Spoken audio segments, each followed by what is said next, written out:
विठ्ठल भक्तांसाठी आता एक मोठी खुशखबर आहे। तिरुपती बालाजीच्या धर्तीवर पंढरपुरात विठ्ठलाचं टोकन दर्शन सुरू होतंय। यासाठी तिरुपतीप्रमाणे पंढरपुरात भाविकांसाठी वेटिंग दर्शन हॉल तयार करण्यात आले आहेत। पंढरपूर शहरात सुमारे 230 ठिकाणी टोकन दर्शन बुकिंगची व्यवस्था मंदिर समितीकडून उभी केली जाते।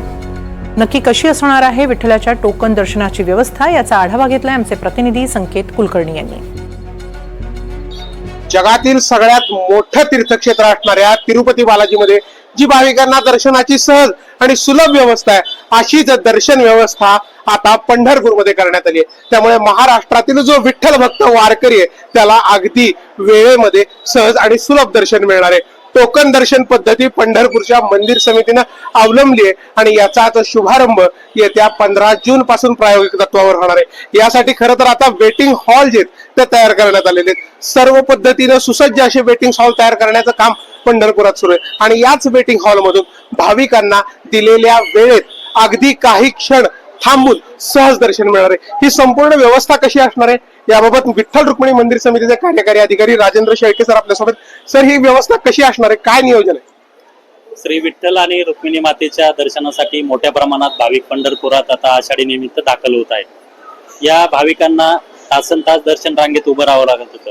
त्यामुळे आमचे मंदिर समितीचे माननीय सहअध्यक्ष, सर्व सदस्य, त्याचप्रमाणे माननीय जिल्हाधिकारी यांच्या संकल्पनेतून तिरुपतीच्या धर्तीवरती टोकन दर्शनाची सुविधा येत्या 15 जून पासून आपण सुरुवात करण्यात आहोत। या टोकन सुविधेचं बुकिंग आपल्या मंदिरे समितीच्या अधिकृत वेबसाईटवरती त्याचं बुकिंग करता येणार आहे। त्याचप्रमाणे मंदिरे समितीमार्फत पंढरपूर शहरामध्ये विविध ठिकाणी त्याचे बुकिंग काउंटर सुद्धा ओपन केले जातील।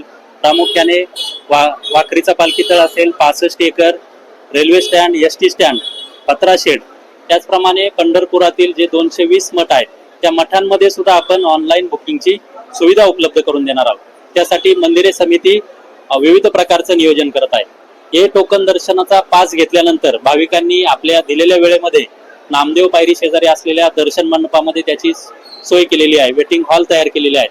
दिलेल्या वेळेत आपण या ठिकाणी आल्यानंतर 2 तासाच्या आतमध्ये आपलं पांडुरंगाचं आणि रुक्मिणी मातेचं दर्शन होईल अशी सुविधा मंदिरे समितीमार्फत तयार करण्यात आलेली आहे। यासाठी काही शुल्क आहे का, हे पूर्ण विनामूल्य असणार? मंदिरे समितीमार्फत हे जे काही टोकन दर्शन आहे हे सर्व विनामूल्य आहे। भाविकांना आवाहन करण्यात येत आहे की कुठल्याही प्रकारची आपली फसवणूक होणार नाही याची दक्षता घ्यावी। हे दर्शन पूर्णपणे मोफत स्वरूपात आहे। खरं तर विठ्ठलाचं दर्शन अगदी विनामूल्य पद्धतीनं आणि दिलेल्या वेळेत पूर्ण करण्याची नामी संधी महाराष्ट्रातील विठ्ठल भक्तांना आली आहे। त्यामुळे मैलोनमैल चालत येणारा विठ्ठल भक्त जो तासन तास दर्शन रांगेत उभारतो त्याची प्रतीक्षा आता संपणार आहे।